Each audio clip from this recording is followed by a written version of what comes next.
Now, economists say Japan may be able to avoid a long recession by promoting gender equality in the workforce. But they say politicians and business leaders aren't doing enough to provide equal pay and opportunities. Mike Firn reports. Japan is home to some of the world's highest skyscrapers and lowest glass ceilings. The World Economic Forum ranks it 101 of 135 countries for gender equality. The OECD says Japan is ignoring one of its most valuable assets.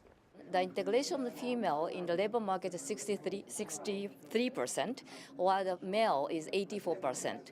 But if this gap is closed in 20 years, the GDP will grow up by 20%. Economists say getting more women to work and providing the childcare to keep them there could solve three of Japan's most pressing problems. One is the aging population. How is Japan going to find the talent that it needs? The second is the declining fertility rate. Again, how is Japan going to have the workers that it needs? And the third is the industrial decline that has been taking place over the last 20 years or so. Japan's had a gender equality bureau for 18 years. It hasn't done much to change the preconceptions of many employers. Now the World Economic Forum thinks it needs a catalyst, so it's setting up a task force with the government, some of the country's top employers like Nissan and Nomura, and its goal to narrow the gender gap 10% in 2 years.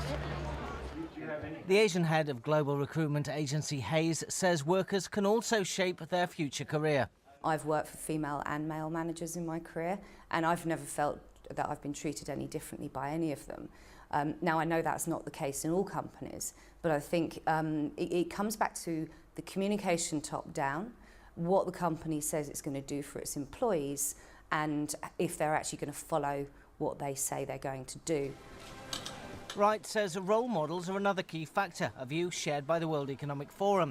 It says Japan's politicians and bosses had their preconceptions shattered last month by a former politician and lawyer who ran rings around them at meetings of the IMF and G7.